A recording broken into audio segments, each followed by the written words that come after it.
Morning, my dear students. Today we are going to start with the half portion of chapter number 5th. Let's start with hydrosphere. The earth is called the blue planet. More than 70% of earth is covered with water and 29% is covered with land. Hydrosphere consists of water in all its forms as running water in oceans and rivers and in lakes, ice in glaciers, underground water and the water vapor in atmosphere all comprise the hydrosphere. More than 97% of the earth's water is found in the oceans and is too salty for human use. A large portion of the rest of the water is in the form of ice sheets and glaciers or under the ground, and a very small percentage is available as a fresh water for humans. As the earth is called blue planet because 70% of the portion is covered by water and rest 29% is covered with land. So therefore, as the water looks like a blue color, so it is known as a blue planet. Hydrosphere consists of water in its all form like ice, in a glacier form, in a semi-liquid form, etc. In the given figure, you can see the comparison of various continents according to their size. So Asia, in the figure we can see Asia is one of the largest continent, and Australia and Antarctica is the smallest as compared to other continents. Next is ocean. Oceans are the major part of hydrosphere. They are all interconnected. The ocean water are always moving. The three chief movement of ocean waters are the waves, the tide, and the ocean currents. The five major oceans are the Pacific Ocean, Atlantic Ocean, Indian Ocean, and Southern Ocean, and the Arctic Ocean. The Pacific Ocean is the largest ocean. It is spread over one third of the earth. Mariana Trench, the deepest part of the earth, lies in the Pacific Ocean. The Pacific Ocean is almost circular in shape. Asia, Australia, North and South Americas surround it. In the map, we can see very the Atlantic Ocean is the second largest ocean in the world. It is S-shaped. It is flanked by the North and South Americas on the western side and Europe and Africa on the eastern side. The coastline of Atlantic Ocean is highly indented. This irregular and indented coastline provides ideal location for natural harbors and ports. From the point of view of commerce, it is the busiest ocean.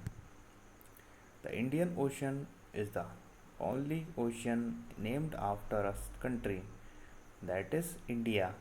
The shape of ocean is almost triangular. In the north, it is bound by Asia, in the west by Africa, and in the east by Australia. The Southern Ocean encircles the continent of Antarctica and extends northward to 60 degrees south latitude. The Arctic Ocean is located within the Arctic Circle and surrounds the North Pole. It is connected with the Pacific Ocean by a narrow stretch of shallow water known as Bering Strait. It is bound by northern coast of North America and Eurasia. So the Atlantic Ocean is the second largest ocean in the world. which basically S-shaped. The Indian Ocean is the only ocean which named after a country, that is India. The shape of the ocean is triangular. So in the north it is bound by Asia, in the west by Africa, and in the east by Australia. In the southern part there is a Southern Ocean. The Arctic Ocean is located within Arctic Circle and surrounds the North Pole. It bound by northern coast of North America and Eurasia, that is Europe plus Asia. Next is atmosphere. The earth is surrounded by a layer of gas called the atmosphere. This thin blanket of air is an integral and important aspect of a planet. It provides us with the air we breathe and protects us from the harmful effect of sun's rays.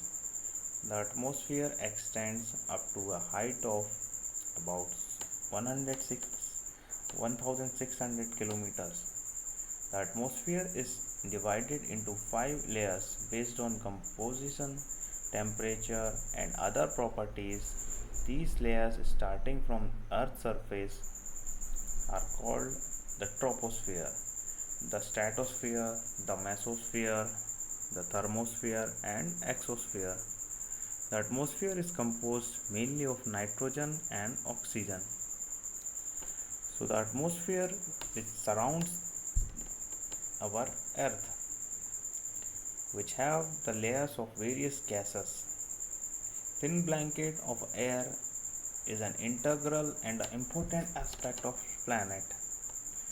The atmosphere extends to a height of 1600 km.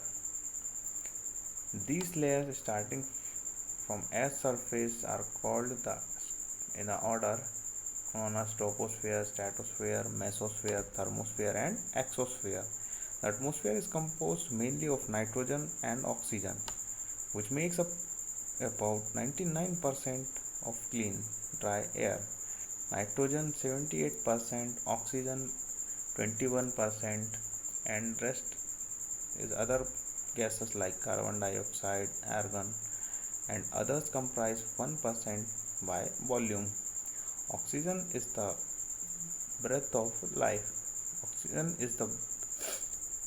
is very important for livelihood. So it is very useful for our breathing, which is 21% in the atmosphere, and nitrogen is almost 78%, and rest 1% is other gases like carbon dioxide, argon, etc. Carbon dioxide, though present in minute amount, is important as it absorbs heat radiated by the earth, thereby keeping up the planet warm. It is also essential for the growth of plant. The density of the atmosphere varies with height. As in the given figure, we can see various layers of atmosphere can be seen, like exosphere, thermosphere, mesosphere, stratosphere, troposphere.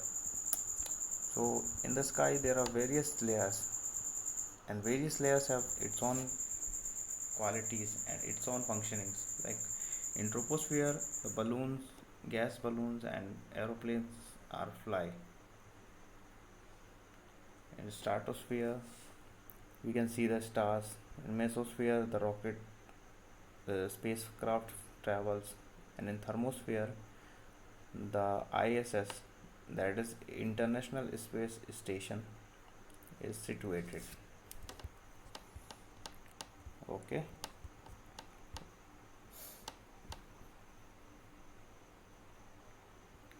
It is maximum at sea level and decrease rapidly as we go up. You know, the climbers experience problems in breathing due to this decrease in the density of air. They have to carry with them oxygen cylinder to be able to breathe at very high altitude. The temperature also decreases as we go upward. The atmosphere exerts pressure on the earth. This varies from place to place. Some areas experience high pressure and some areas low pressure. Air moves from high pressure to low pressure. Moving air is known as wind. Next is biosphere, the domain of life. The biosphere is the narrow zone of contact between the land, water, air. It is in the zone that life that is unique to the planet exists. There are several species of organisms that vary in size from microbes and bacteria to huge mammals. All the living organisms, including humans, are linked to each other and to the biosphere for survival. The organisms in the biosphere may broadly be divided into the plant kingdom and the animal kingdom. The three domains of the earth interact with each other and affect each other in some way or the other. For example, cutting of forest for fulfilling our needs of wood or clearing land for agriculture may lead to fast removal of soil from slopes.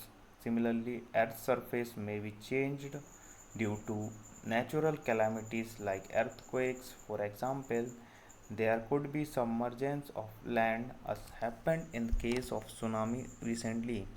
Some parts of Andaman and Nicobar Island were submerged underwater. Discharge of waste materials like into river and lakes makes the water unsuitable for human use. It also damages other forms of life.